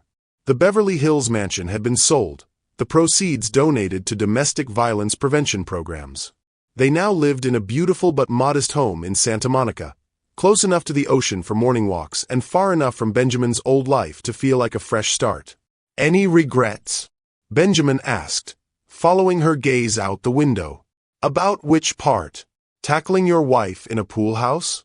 Falling in love with my former boss? Or completely changing my entire life in the space of one evening?" "Any of it. All of it." Nina considered the question seriously. 6 months ago, she'd been invisible, voiceless, surviving rather than living. Today, she was flying to Phoenix in a private jet to discuss a multi-million-dollar community development project, wearing her wedding ring and carrying business cards that bore her name and a title that reflected her actual worth. "No regrets," she said finally. "Just gratitude." "For what?" For learning that sometimes the most important rule to break is the one that keeps you silent. For discovering that being seen is worth the risk of being hurt. For finding out that love doesn't have to make sense to everyone else as long as it makes sense to the people living it. Benjamin brought her hand to his lips, kissing her wedding ring gently. I love you, Nina Roswell Hartford. I love you too, Benjamin Hartford. Even if you did make me fight 2 murderers on our first date. Technically, that wasn't a date. Our first date was dinner at that little Mexican restaurant in Santa Monica where you made me try street tacos. And you nearly choked on the hot sauce. Worth it to see you laugh. As the plane headed toward Phoenix and the community that would benefit from their foundation's latest project, Nina reflected on how completely her life had changed. She'd found her voice, found her purpose, found her partner.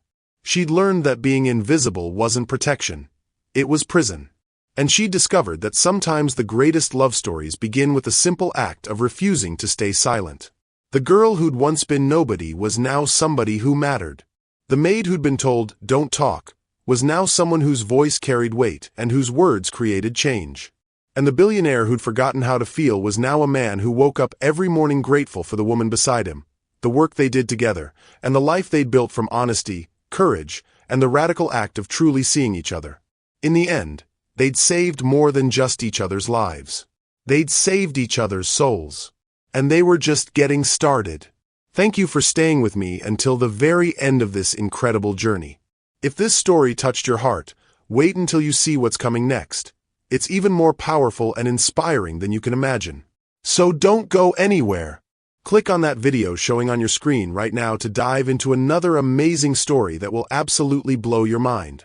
Trust me, you won't regret it.